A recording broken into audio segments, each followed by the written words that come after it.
कधीच नाही चुकणार तुमचे फेवरेट टीव्ही शोज झी5 सोबत, तेही एकदम फ्री।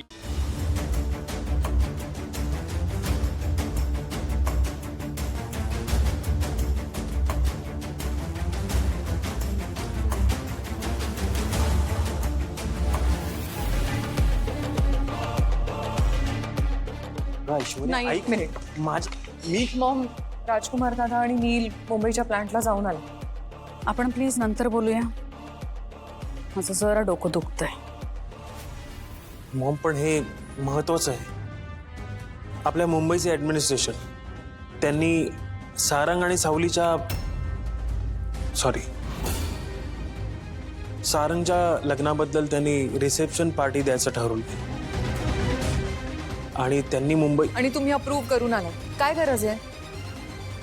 ठीक आहे ना, हरकत नाही, नाही म्हणून सांगा त्यांना। एक्झॅक्टली, मी पण हेच म्हणतेय।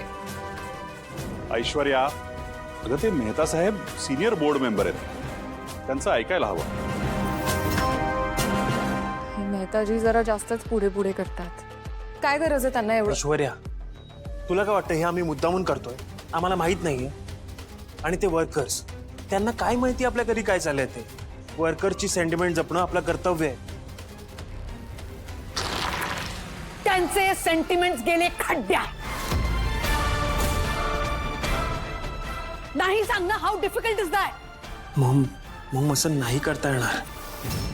जगभरातून लोक येणार आहेत, त्यात VIP माणसं, कसं नाही बोलणार? एक्झॅक्टली, मी सुद्धा तेच म्हणते। या सगळ्यांच्या समोर मी हिला इंट्रोड्यूस करून देऊ, ही आमच्या मेंदळ्यांची सून आहे म्हणून। आणि मी तिलोत्तमा मेंदळे, जिला माझ्या आयुष्यात फक्त आणि फक्त सुंदर गोष्टीच लागतात।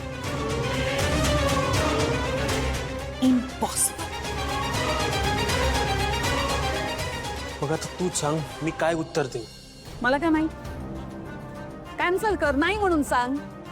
अमृता आणि यांच्यासारखा तुला सुद्धा तिचा पुळका आलाय का? नाही मॉम, कॅन्सल कर, नाही सांग।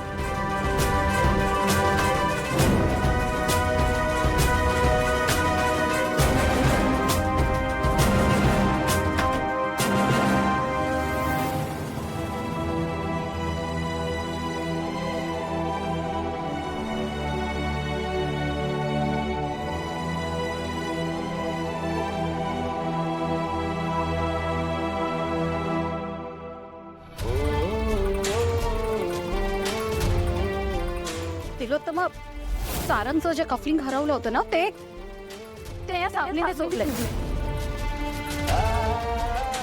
हे बघ,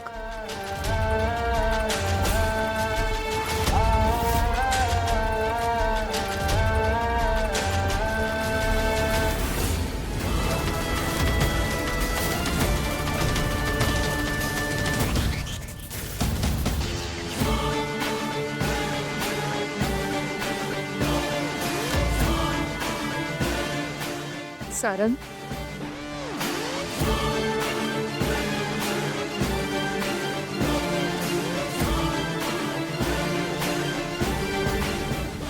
सावरला नाहीयेस ना अजून?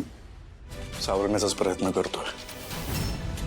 अनपेक्षितपणे घडलं ना आयुष्यात, माझ्यासाठी नाही पण आईसाठी सावरेन मी लवकरात लवकर। बरोबर आहे, मॉमसाठी तुला हे करावंच लागेल।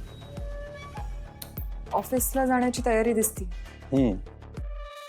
गुड, ॲटलिस्ट तू या सगळ्या गोष्टींना ओव्हरकम करण्याचा प्रयत्न करतोयस, व्हेरी गुड। ठीक आहे, मी निघतो, बाय।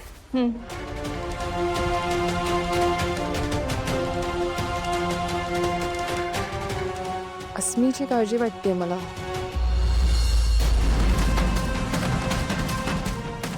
अस्मीची काळजी का? नाही, काही नाही, तू जा ऑफिसला। हे बघ वहिनी, मला वाईट नाही वाटणार, मला तू सांग ना प्लीज।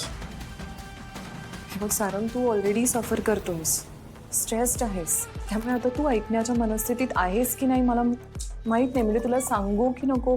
तुला अस्मी बाबतीत काहीतरी माहिती आहे ना वहिनी? प्लीज सांग।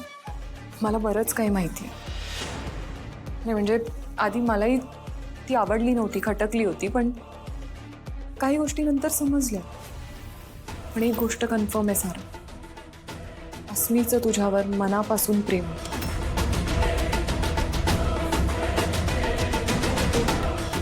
आणि आता हे जे काही घडलंय, तुमचं लग्न नाही झालं, ताटातूट झाली, त्यामुळे ती काही खुश नसणार आहे. ती पण तुझ्या इतकीच डिस्टर्ब असणार आहे, अनहॅपी असणार आहे.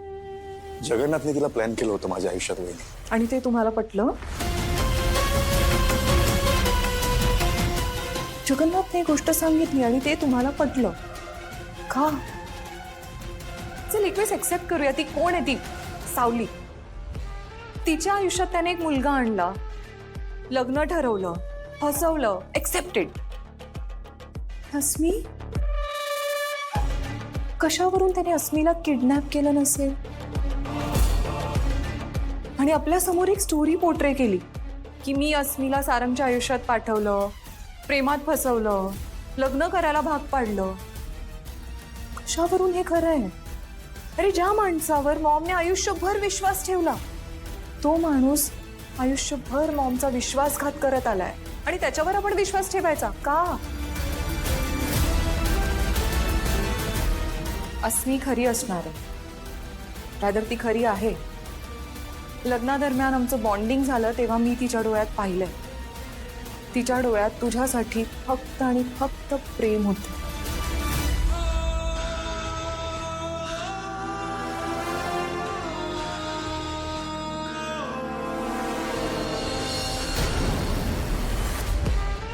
सो सॉरी, मी तुला डिस्टर्ब केलं बघ, म्हणून मी तुला सांगत नव्हते. Take care.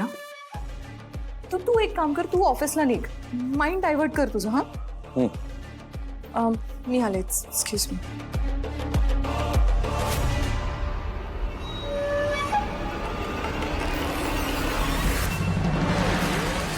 आता मी या घरात कोणालाही शांतपणे जगू देणार नाही. Sarang, I am sorry. Asmi तुझ्यापासून दूर झाली हे जगन्नाथचं यश, पण मी तुला तिच्यापासून दूर होऊ देणार नाही, हा माझा बदला. एकीकडे त्या सावलीला घराबाहेर काढलंच आहे मी, दुसरीकडे लवकरच अस्मीला शोधून राहणार.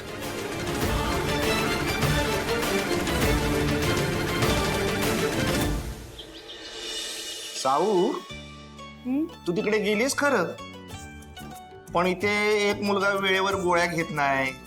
हे म्हणजे तुझ्या भाषेत समजव आता त्याला. बघ काय बोलतोय सारंग? होय ना. अप्पू, औषधं का घेत नाहीस तू? मी किती वेळा सांगितलंय, मी गेल्यावर तू औषधं घेत जा, काळजी घेत जा. काय चालू आहे तुझं? अगं किती फार कडू लागतं ग, मला नाही आवडत ते. तरी पण तुला औषधं घ्यावे लागणार आहेत, कळलं? झी5 ॲप डाउनलोड करा आणि पहा सर्व एपिसोड्स एकदम फ्री.